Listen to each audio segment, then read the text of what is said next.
ښه، بسم الله الرحمن الرحیم. لکه څنګه چې موږ مخکې د هیماتولوژي په برخه کې په دغو د هیماتولوژي په دغه یو نیم اړخو کې خبرې کړې وې او دا یو نیم اوس یو څه پاتې دي. د هغو څخه یې موږ د وینې دوران یا د وینې جوړېدل شروع کړې وه، چې د وینې په دوران کې یا د وینې په جوړېدو کې چې وینه په کوم ځای کې جوړېږي او په کومو حجراتو کې جوړېږي، د هغو څخه مو څو برخې ویلې وې او د هغو څخه مو یو نیم ویلې وې او یو څو نور هم پاته وې. په مالوید برخه کې موږ د وینې د حجراتو یا په مالوید برخه د ګروث کې موږ د وینې د حجراتو جوړېدل ویلي وو، چې د وینې حجرات چې دي هغه په کوم ځای کې جوړېږي. نو همدارنګه بل چې دی خارج رحمي برخه ده، دلته وایي د تولد څخه وروسته تر 5 کلنۍ پورې د ټولو اوږدو هډوکو سرمغز د وینې حجرات جوړوي. تر 5 کلنۍ پورې چې تر کوم حالت پورې چې 15 کال ته یو کوچنی رسېږي، نو تر هغه حالت پورې دغه وینه چې ده هغه د هډوکو هغه سرمغز جوړوي، چې بیا وروسته دغه مغز په سپین شحمي نسج باندې بدلیږي، چې وروسته په دغه خطه کې وایي. ښه، دلته هم دغه لکه څنګه چې وینې وایي چې له 15 کلنۍ څخه تر 20 کلنۍ پورې بیا وروسته د وینې حجرات د اوږدو هډوکو په نهایاتو یا په پایو کې جوړېږي. نهایات د پایو په معنا دی. د همدغه نهایاتو څخه یو هیمرس دی او بل فیمرس دی او بل تیبیا دی. دغه نهایات دي. د پورته ذکر شویو هډوکو نهایاتو څخه نور ټول سرمغز په شحمي نسج باندې بدلیږي. په شحمي نسج باندې چې موږ مغز ورته وایو، په هغه باندې هغه سرمغز په داسې شحمي نسج باندې یا د غوړو په نسج یا ټوټه باندې بدلیږي. او شحمي نسج د وینې د حجراتو د جوړېدلو توانایي نه لري. دا وروسته په داسې نسج باندې بدلیږي چې هغه نسج بیا د وینې د حجراتو د جوړېدو توانایي نه لري، یا نسي کولی چې د وینې حجرات جوړ کړي. د 20 کلنۍ څخه وروسته د لنډو هډوکو په نهایت کې جوړېږي. د لنډو هډوکو په نهایاتو کې لکه څنګه چې دلته موږ وویله، دا د اوږدو هډوکو هغه هډوکي چې مثلا هغه د پښې هډوکي، په هماغو هډوکو کې دغه وینه جوړېږي. او همدارنګه بل چې دی د وینې حجرات جوړوي، د 15 څخه تر 20 کلنۍ پورې د وینې حجرات د اوږدو هډوکو په نهایت کې جوړېږي. د اوږدو هډوکو نهایتونه یعنې دغه پایونه چې دي، په دغه پایو کې د اوږدو هډوکو جوړېږي. ښه، د وینې حجرات جوړوي د شکل څخه د پورته ذکر شویو هډوکو په نهایت څخه نور ټول دغه اوږدو هډوکو څخه ماس یا نور ټول هډوکي چې دي هغه په سره مغز باندې بدل شوي. دغه هډوکي لکه دورانه هډوکي او د عضلاتو اوږده هډوکي، همدارنګه د پښتیو هغه اوږده هډوکي کولی شو چې مثلا یادونه وکړو په نسج باندې بدلېږي. ښه، وروسته بیا د هغه څخه د 20 کلنۍ څخه وروسته بیا دغه نسجونه چې دي دا په یو سپین نسج باندې بدلېږي او د یو نسج شکل ځان ته غوره کوي چې هغه نسج شحمي خاصیت لري، او بیا نو نسج کېدلی شي د دغه نسج څخه وینه جوړه سي، یا دغه نسج دا توانایي ولري چې وینه جوړه کړي. ښه، د 20 کلنۍ څخه وروسته د لنډو هډوکو په نهایت کې جوړېږي. لنډ هډوکي کولی شو چې د پیلویس هغه هډوکي ورته ووایو چې هغه مثلا په دغسې حالت کې موقعیت لري، کولی شو چې هغه هډوکي هم ورته ووایو. او د دې تر څنګ هغه د اوږو په برخو کې چې کوم داسې برداره هډوکي دي داسې جوړښت لري، په دغه هډوکو کې هم دغه وینه جوړېږي. دلته یې راخیستي دي پلن هډوکي، کولی شو چې د پلن هډوکو څخه ریبس یا پښتۍ چې داسې پلن جوړښت لري، تقریبا چې برداروالی یې تر پنډوالي یا ضخامت یو څه پراخه وي، دغسې بیا اوږدوالی یې تر دننه برداروالی زیات وي. کوکسیسکل ورټیبریا دي، پیلویس هډوکي چې ما یادونه درته وکړه مخکې چې د رجابیجس پردې لاندې موقعیت لري. او همدارنګه سټرنم هډوکي هم دغه هډوکي دي، د هغه هډوکو څخه دي چې لنډ هډوکي دي، او په دغه کې د 20 کلنۍ څخه وروسته وینه جوړېږي. ښه، دغه بیا هم په لنډه توګه تشریح کړو. د هغو څخه لومړی 3 دورې تقریبا چې 3 دورې دوی راته راخیستي دي. دغه درو دورو څخه یوه دوره بیا جلا جلا تشریح کړې ده.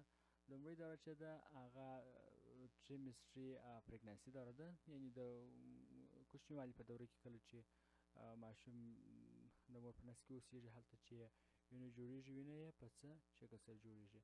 هغه داسې وایي چې کله ماشوم د مور په نس کې وي وینه چې ده جوړېږي هغه پر دوه مرحلو سره جوړېږي.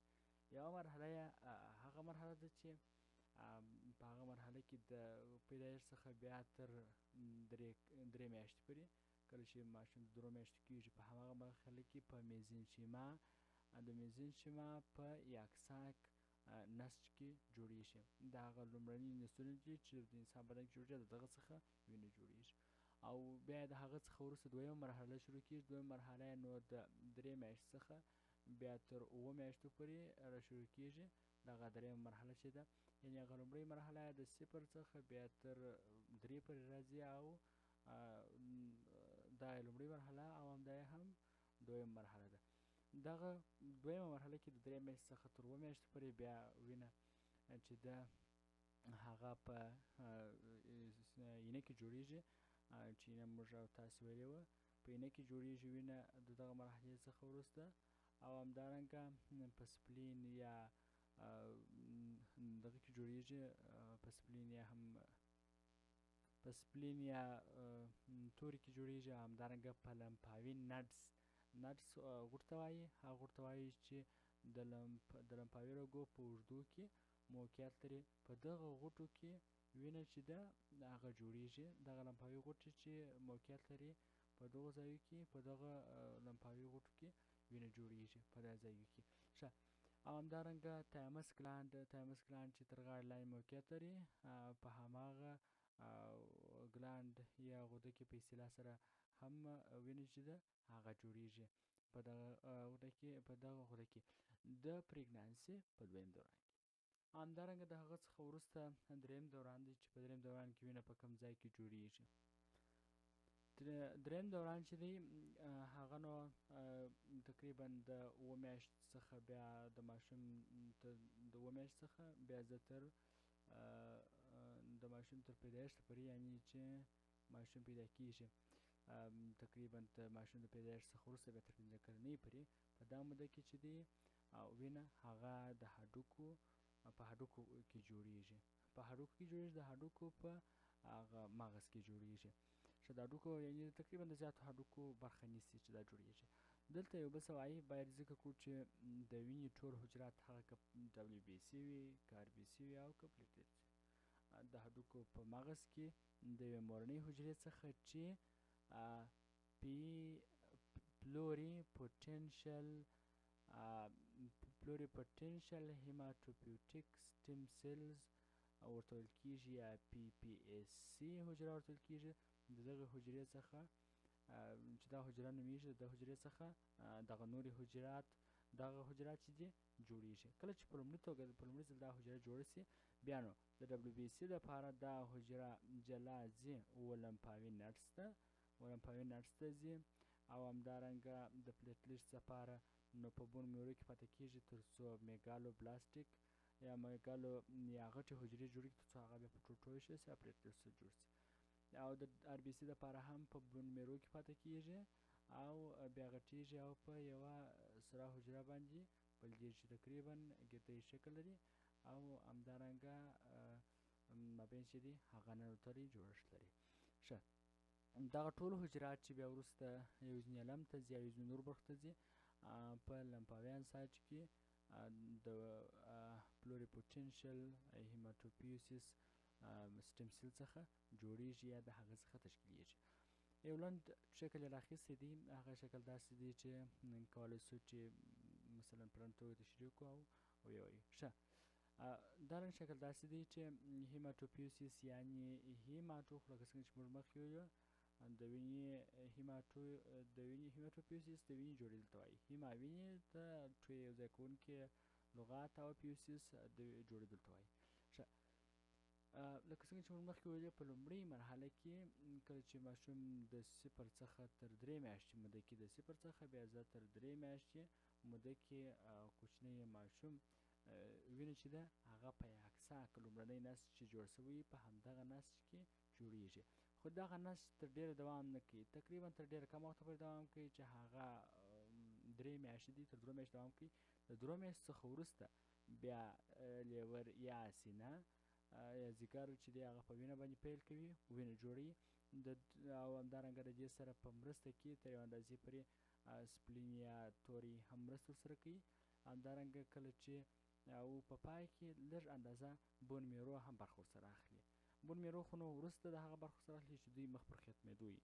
نو تقریبا 2 مهمې برخې چې د اکساک څخه وروسته د وینې په جوړېدو کې برخه اخلي، هغه یو لیور یا ځیګر دی یا اینه چې موږ تاسو ورته وایو، او بل چې دی هغه سپلین یا هم هغه توری دی چې توری دی چې په وینه کې د وینې په جوړېدو کې برخه اخلي. د هغه څخه د دغو دوو د شروع کېدو څخه د پاتې مودې د پاتې رسېدو څخه وروسته چې دغه موده د 3 میاشتې څخه تر 7 میاشتې پورې ده، د دوی د دغه مودې د پاتې رسېدو څخه وروسته نو بیا بون میرو همدارنګه لمفاوي نرس تقریبا یو ځای یا نږدې په کار شروع کوي. بون میرو نه تقریبا د ژوند تر ډېره مودې پورې د وینې د جوړېدو دنده په غاړه اخلي او همدارنګه یې مخ ته وړي.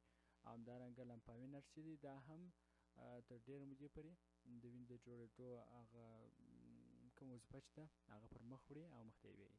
ښه، دلته خو نو بیا ټي بي ایل دی.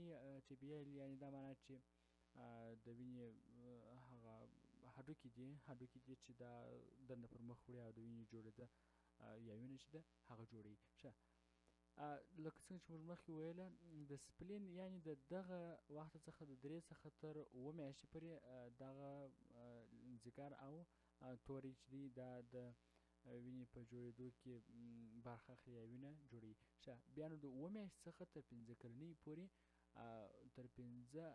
پورې تقریبا چې د عمر هغه مرحله ده چې نور نو کوچنۍ خبرې زده کوي، تر دغه 15 کلنۍ پورې د یو ماشوم وینه چې ده هغه عمومي په ټولو هډوکو په منځو کې جوړیږي. همدارنګه لمفاوي نرس هم برخه ورسره اخلي او لمفاوي نرس هم د وینې په جوړولو کې برخه ورسره اخلي او وینه ورسره جوړوي.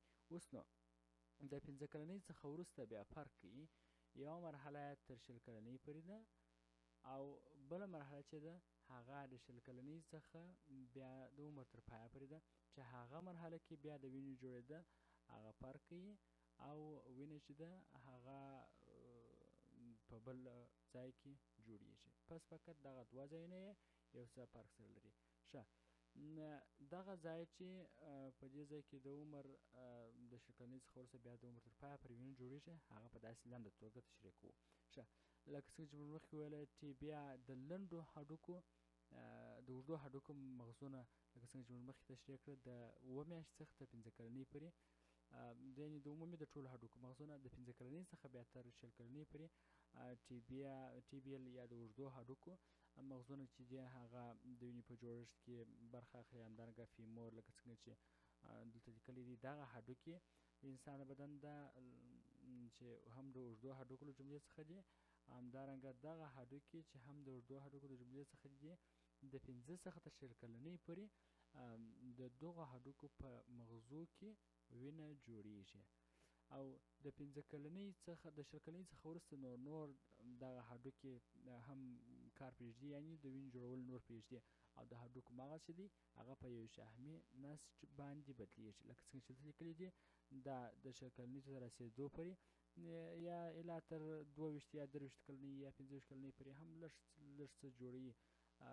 نور نو دوی د وینې د جوړېدلو چې دي په کار پرېږدي او د دوی سره چې کومو نورو مثلا د سینې هډوکي وه، لمفاوي نرس وه او سټرنم یعنې د اوږو هډوکي وه او مثلا ویبرل پیلویس دغه د پیلویس دا لاندې هډوکي دي دغه هډوکي وه، مثلا دغه هډوکي وه، د غاړې هډوکي وه، دا هډوکي وه، دغو هډوکو چې برخه ورسره اخیستله نور نو دا خپل کار شروع کوي او دا چې کار پرېږدي.